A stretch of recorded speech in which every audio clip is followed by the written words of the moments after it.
幾度の苦難を乗り越えてついにつかんだ天下太平。皆の笑顔が我が宝。400年の時を超え再び燃ゆる三河武士。我こそ江戸幕府初代将軍徳川次郎三郎。家康古と家康公青い武将隊。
今一度参りますよ。皆様こんにちは。ありがとうございまする。さあ我らフレートリアス公青い武将隊と申しまする。戦国の時代より400年の時を経て現代によみがえり、ここ岡崎を盛り上げるべくさまざまな活動をさせていただいているものでございまする。主な活動といたしましては、土日祝日はここ三河武士の館家康館前にて11時と14時にこのような演舞を、そして平日はですが3名から4名の武将による公園内のご案内、そして皆様のおもてなしをさせていただいておりまするゆえ、いつでも何度でも遊びに来てくださいませ。よろしくお願いいたします。はい、お願いいたします。いうことでな、実はな、10月7日、先月だな、10月7日に我らはとある戦があったんです。それが新家康公検討というね、知ってる？家康公に関する問題が1問1点で100問出るっていう検定でござる。この岡崎市で開催されたものでござって、我ら武将隊もそれをもちろん受けました。ほんで結果が返ってきましたよと。いい手を戻ってない。本当は忠勝はちょっと別の戦に出ておって受けれてないんですけども、何のガッツポーズだ。忠勝は受けてない。忠勝以外が受けて、他の5人が受けて、なんと全員合格でした。なんだああ、そうか。95点以下がいたらもうありえない。95点以下はもう受けてねえだろ。違う。でもね、70点で合格なの。70点で合格だけど、我らがね、殿のことを30問も間違えたらこれは大変なことだと。切腹ですね。そうということで、今直政が言ったようにね、95点を超えてなければ我らはもう0点だと。武将隊はそうあるべきだと勝手に自分たちで自分の首を絞めてやっとったら全員95点以上。いや素晴らしい。すごいでしょ。じゃあ下から発表していきます。下から発表していきます。95点稲姫。いや一番下だけど95点だ。96点殿。仕方ない。こういうことになるよな。ご自身のことだけど。そう。桜の晩飯も思い出せんぐらいです。殿は仕方ないの。殿はそんなに頭いい方じゃないから。ほら何を支えしてるものでございそう、ま我らが頑張って徳川家は平和を作り出した。す。ございます。はい、97点。はい98点。わしです。本田忠勝は受けてません。何回も言うけど。何回も言うけど。そして今回100点が出ませんでした。最高点が99点。榊原康政さん。1位です。1位。全体の受けた全員の中で唯一ではないけど1位の99点。見事もう一回拍手。これすごいことだよ。何を間違えたの？どの問題を間違えた？関ヶ原の後の問題だったんですよ。ほうほうちょっとわからんなという。関ヶ原の後のことは知らんのか。さようでございます。ああ、本当。いや、あれ難しい問題だったからな。そう、でもね、今回だから全部の中での最高得点を取った榊原康政は表彰式も行われるということでね。でもこれ以外にもみんな多分受けてくれた人おると思うけど、きっとが受けてくれた。なんで88点。88点。すごい、それを見事だ。いや、まあまあだと思いますよ。受けてないよ。言うな。はい、ということで、来年もきっと行われるでしょう。新家康公検定。今度はね、皆もぜひ受けてほしいなと。家康公について自分がどれだけ詳しいかを、そこで測ってもらえるといいかなと思います。どうぞよろしくお願いいたします。いやー、よしよし。私なんかいいですね。96点。96点。今から次の演舞をやろうと思いますので、良いですか、96点。まあ呼ばれないね。結果が全てじゃないからね。努力とか結果出した人が言ってください。殿頑張りましょう。最高。1位。何も言えねえ。あらいる。彼方へ移動出陣。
待ってマイクどこですか。わしのマイクどっか行っちゃったんですけど。そんなことはいいんですよ。ああ、前のカニ踊りのお時間じゃ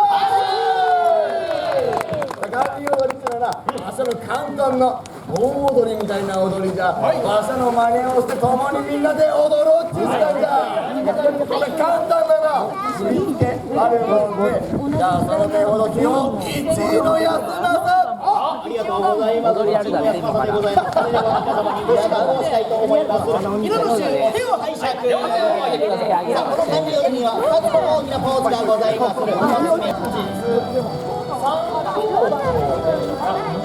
すごい上手だな。では、乗れてまいります。まずは、真ん中黄色いスポンから見て、右手側、皆様から見て右手側のお客様からお願いいたします。今日はよくかぶとかぶってるね。かぶとあちらでもらえるでございます。これを無料配布中でございます。だぞ。そのカブト買ったから勝たなかったと思う。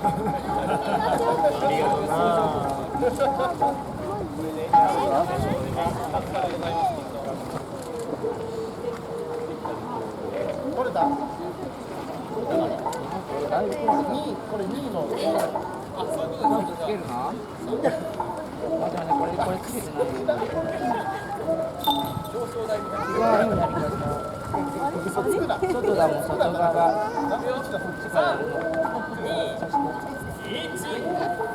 はい、ありがとうございます。では続いて反対側、左手側のお客様。手薄だよ。大変スペースが空いておりますので、いい画角で撮りたい方はこちらに戻っていただいて、ぜひとも。つける？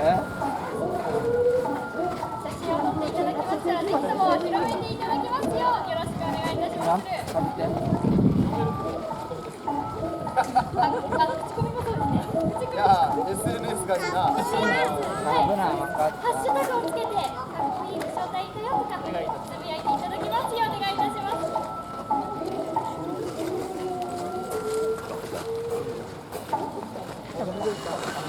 野球の話今やめてください。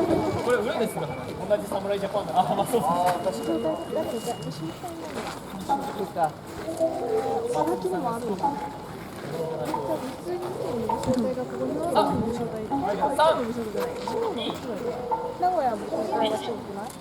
はい、よろしくござる。では、ただいまに皆様を招き入れましてのお写真といたしますので、ご希望の皆さんこちら右手側の列にお並びいただきまして、